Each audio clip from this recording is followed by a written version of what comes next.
Ward number 11માં ભાજપાના ઉમેદવારોએ અક્ષર ચોક વિસ્તારમાં વિશાળ સમર્થકો સાથે મતદારોનો જનસંપર્ક કરતા વ્યાપક જનસમર્થન મળવા પામ્યું હતું.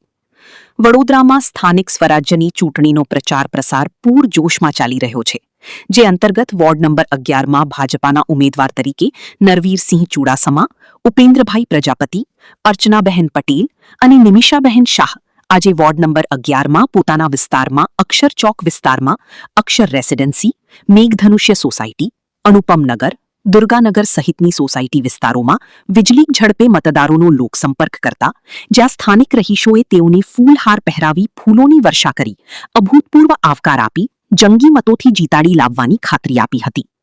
વોર્ડ નંબર 11ના ઉમેદવારો નરવીરસિંહ ચુડાસમા, ઉપેન્દ્રભાઈ પ્રજાપતિ, અર્ચનાબહેન પટેલ, નિમિષાબહેન શાહે પણ વાતચીત દરમિયાન મક્કમ આશા વ્યક્ત કરી હતી કે વોર્ડ 11ની જનતા તેમની વિજયી બનાવશે. મતદારોના લોકસંપર્કમાં વોર્ડ નંબર 11માં મોટી સંખ્યામાં કાર્યકર્તાઓ પણ ઉમેદવારો સાથે જોડાયા હતા.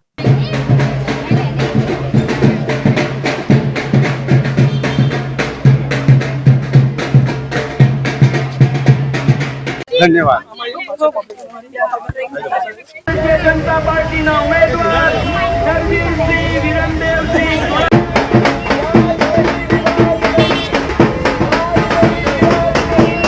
कमल सिवाय बीजी कोई बात नहीं. भारत माता के वंदे. બિલકુલ આજે વોર્ડ નંબર 11માં ઓલપાડા રોડથી ફેરણીની શરૂઆત કરી છે. વિવિધ સોસાયટીઓમાં ફેરણી સ્વરૂપે જઈ રહ્યા છે. ચારે ઉમેદવારો ભારતીય જનતા પાર્ટીના. લોકોનો સાથ, લોકોનો વિશ્વાસ, લોકોનો જે આવકાર છે એ જ બતાવી રહ્યો છે. લોકો અમને ખૂબ જ જંગી બહુમતીથી જીતાડશે. વોર્ડ નંબર 11 એમાં પૂર્વ હોદ્દેદારો અને કેટલી બધી બહેનો વર્ષોથી અમારી સાથે કામ કરેલી બહેનો આજે અમને બધાને મળી અને એ લોકોએ એમ કીધું કે તમે બધા જ ચારે ચાર અને હવે તો અમે 3 રહી ગયા છે.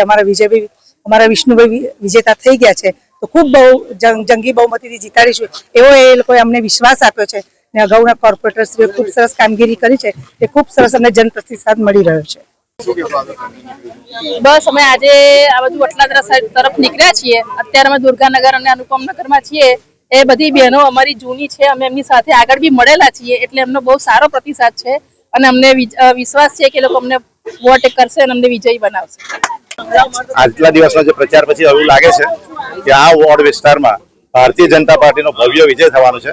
ખૂબ સરસ જન સમર્થન મળી રહ્યું છે અને જે ભૂતકાળમાં જે કામો કરેલા છે એ કામો આજે પણ દેખાઈ રહ્યા છે અને એનો વિશ્વાસ પ્રજાજનોમાં દેખાઈ રહ્યો છે.